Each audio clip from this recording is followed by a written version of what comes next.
Hey, what's going on, everybody? We're back with another Starfield video, and we're going to be talking about some Starfield lore. So first, we're going to start by putting my tinfoil hat on, and we're going to start with a clip from the Starfield Direct video where they show a bookshelf on your ship. And this book is called Omega, Last Days of the World by Camille Flammarion. This book is about a mostly carbonic oxide comet that is basically on a crash course to Earth. It may collide, it may not, but it details not just the philosophical consequences, but the political consequences of going through this type of situation as well. And we know this game takes place in the year 2330, so when we jump into the game, it's the year 2330. But we can go actually further back to 2310, 20 years prior to the beginning of the game. When we jump in, we know that the Freestar Collective and the United Colonies were at war, and this war was called the Colony Wars. Now this part is where my tinfoil hat comes into play, but I can't help but think to myself, with some sort of extinction event that could potentially be happening to Earth, that there were political differences between these different colonies which may have led to the Colony Wars.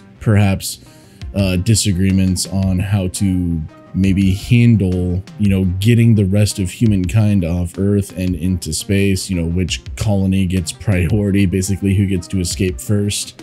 Perhaps they were maybe even also fighting over some of these launch stations. In the meantime, even prior to this, humans have been settling roughly about 50 light years away in what they call the settled systems. That is where the game takes place. We don't know for sure what happened to Earth, which is why I feel like that book had a little bit to do with perhaps leading us towards what happened to Earth. I mean, why would they show that bookshelf in the Starfield Direct video, like up close? But you can clearly see in some of these game clips that they show of Earth that the Earth is now very desolate. So we don't know exactly what happened to Earth, but I kind of have a feeling that the Colony Wars and what led humankind to leave Earth in general kind of has to do with perhaps that book giving us some clues. Now, coming back to the year 2330,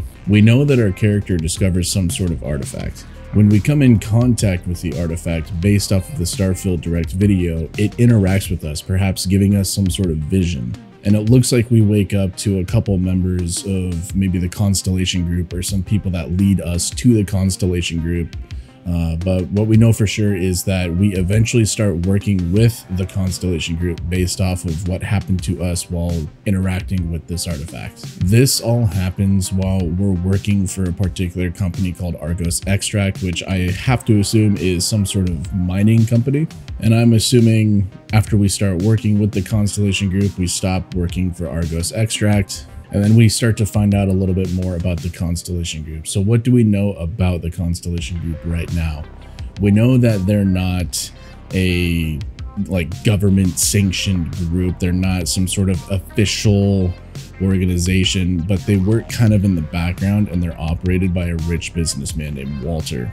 We also know that they work out of the settled systems capital, New Atlantis, which is the capital of the United Colonies. Personally, I can't imagine that just simply finding an artifact would merit the Constellation Group to maybe want to work with you, but the fact that we interacted with the artifact itself makes it so the Constellation Group might be more adamant about wanting to work with us. Coming back to New Atlantis, based off of what the design director said about New Atlantis, is it's going to be the city that most resembles what I guess the culture of Earth is like. We also know that New Atlantis also has the strongest military and political presence within the settled systems, which leads to them also having the most influence.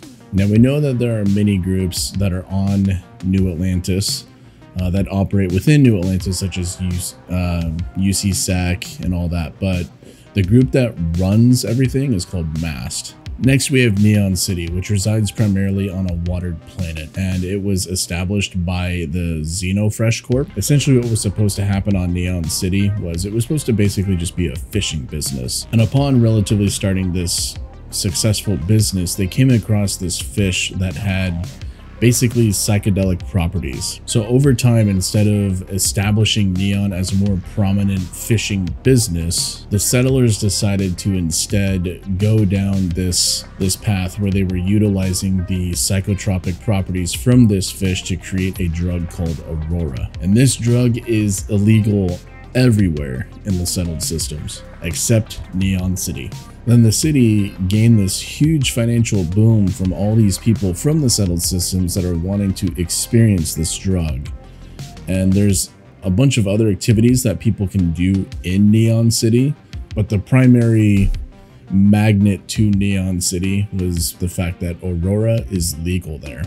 Now my tinfoil hat's coming back on for this one. So we know for sure that when we fly, for example, to New Atlantis, they scan the cargo of our ship looking for any sort of contraband. And you can see, you know, when you're getting scanned, you can see your storage cargo or your cargo space and, you know, how full it is.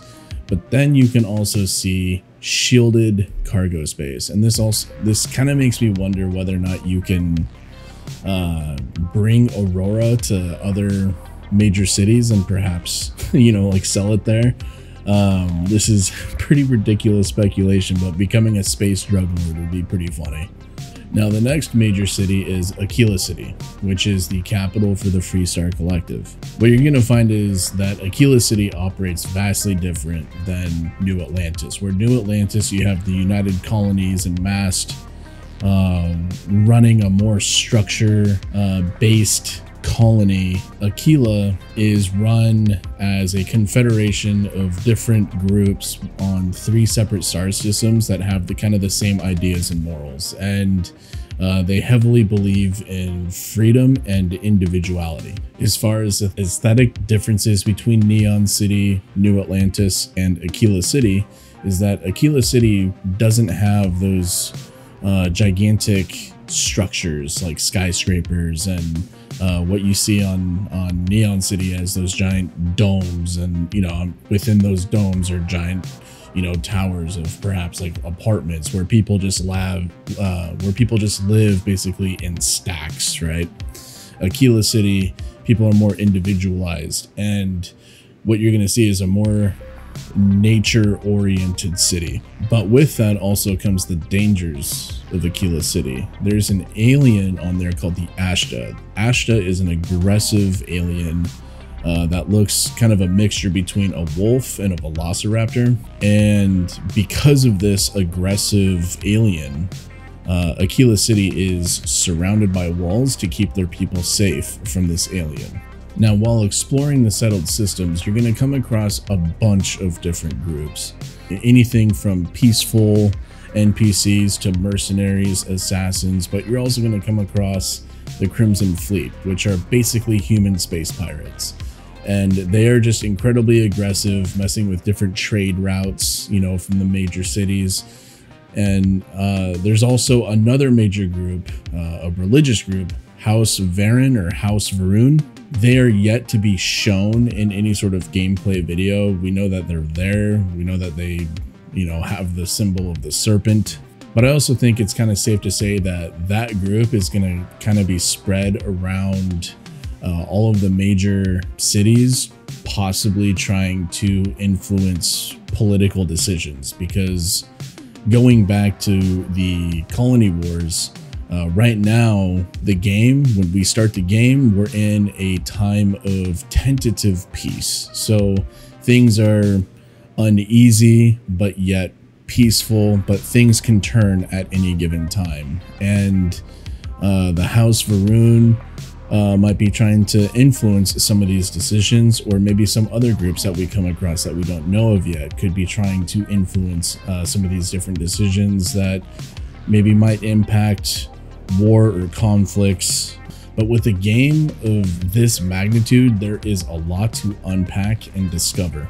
I did my best to kind of cover the major points of the lore in this video, but of course, if I didn't cover something that you know of, please comment down below, so anybody that comes across this video can just have one kind of central area to gather as much lore as possible.